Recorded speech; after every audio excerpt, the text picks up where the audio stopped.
Okay, I'm gonna do a full Kirchhoff's law example for you. So here we know we need to use Kirchhoff's law because we can't just reduce this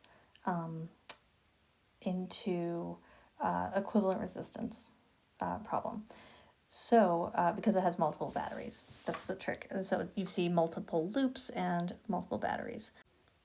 So I'll remind you, we have two rules: junction rule, which is conservation of charge, and the loop rule, which is conservation of energy. Okay? So what we're going to need to do first is, looking at this picture, we need to find the three legs and label the currents in each. Okay? Now, you will choose these currents in a random direction. It does not matter. If you end up choosing the direction incorrectly, then when you do all your algebra, you will get a negative answer. So no biggie. We're going to just choose. So let's look at this leg. Okay. And let's call this I1. And I'm just going to make sure that I have arrows sort of in lots of places so that I remember that I'm in that I1 region and which way I've chosen I1 to be. All right. Now I'm going to choose, how about let's say I2 is right here. And I3 is going to be this other leg, and let's just choose it with that direction. That's I3. Okay, so the junction rule is always the easiest one to write down. It's, right, I in equals I out, all right? So let's write that down. I1 equals I2 plus I3. So that's what the junction rule gives you. When we're doing this, the whole goal is that we have three unknowns, I1, I2, and I3. So therefore we're going to need three equations. But you know that those equations need to be independent of each other. So if you actually look at this other junction right here, you will see you get I2 plus I3 equals I1, which is the exact same equation. So that's not very useful. So in general, we use one junction rule, and then we have to pick two loops, all right? So the trick here, let's pick red, is we have three possible loops. I'm going to just sort of sketch this out real quick. We have one, we have another loop, and then we have this whole thing. So you can choose any two of these three loops. Obviously, if you choose to go the other way, you'll just get the same equation with a negative sign. So again, it's not an independent equation. But if you choose any two of these three loops, then you're going to get two independent equations. So I generally like to choose these. There is a little bit of strategy if you want to pick the one with the least number of components in it, so that you have the least number of terms in your equation. That's probably the best bet. But in general, I've cooked up a very annoying example for you. So sorry. So I'm gonna label these with red. So these are my two loops, and remember that the delta V equals 0 around a loop. Okay, because when you travel around, you need to come back to the same potential or same height. Okay? Okay, so let's do our loop one. So you have to pick a starting point. So I always, for whatever reason, like to start at the negative side of the battery and then go up. All right, so we're going to go clockwise in this inner left loop. So first thing we do is we climb a battery. So that's going to be a +3. You'll notice that I drop all units when I'm doing this because they just clutter up the equations, because we're really going to get quickly into just some algebra, and so just having numbers and variables is going to be a good thing. So +3, so now we get to a resistor. We get to this 2 ohm resistor, and it has a current I1 going through it. So we have to ask ourselves, is it going with the current, or are we going with the current or against the current? And we are going in the same direction as the current, which means we're going downhill, so we're losing potential, and so it's 2I1. Again, that potential in Ohm's law is IR. Our R here is 2 ohms, so I'm just going to slap that in front, and it'll make the algebra kind of nicer to look at. All right, so now we're still in that left loop. So now we're going to go down I2, and we are going with I2, so we're going to have -3 I2, and then we hit a battery, and we climb that battery. And then we get back into our I1 leg, and we're going with the current, so it's 4I1, and we are back to where we started. That equals 0. All right, let's do this other loop. So what I've labeled is the right-hand loop, and we're going to go clockwise. And I have to pick somewhere to start, so it doesn't matter where I start. Let's just start here. And then we're going to go clockwise, which means we're starting at the top part of the battery, the positive part, so we're going down, so it's -9. All right, now are we going with or against the current? It looks like we're going with, so -6I3 -5I3, and now we are on this yellow part.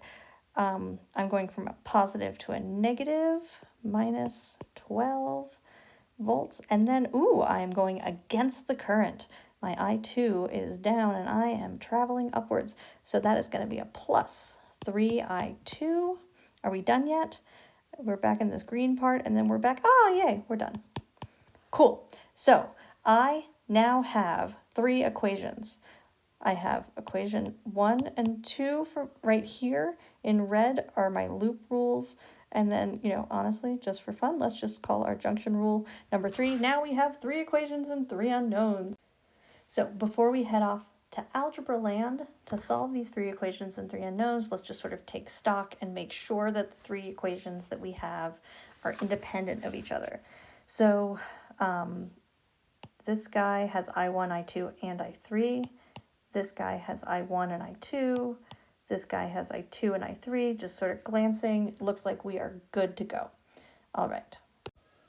Little words of the wise when you start off into algebra land is that if you make a mistake in this process, which I almost always do, I always have to just start over from scratch. It almost is impossible for me to find my mistakes when I've made them. So admittedly, I have done this problem. This will be my 3rd time now. So fantastic. Quick note about what you would be expected to do in an AP test. This step of writing a junction rule and 2 loop rules, that is completely reasonable for you to have to do. The actual algebra process of solving 3 equations and 3 unknowns, it would be very, very rare for them to make you do that. If they did do that, it would be a much easier circuit than this with less components. You could imagine 3 equations and 3 unknowns that you could, solve in 2 minutes. But this one's a little bit hairier.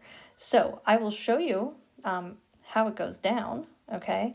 But the next few minutes are going to be purely algebra, okay? So I'm going to go to the next slide.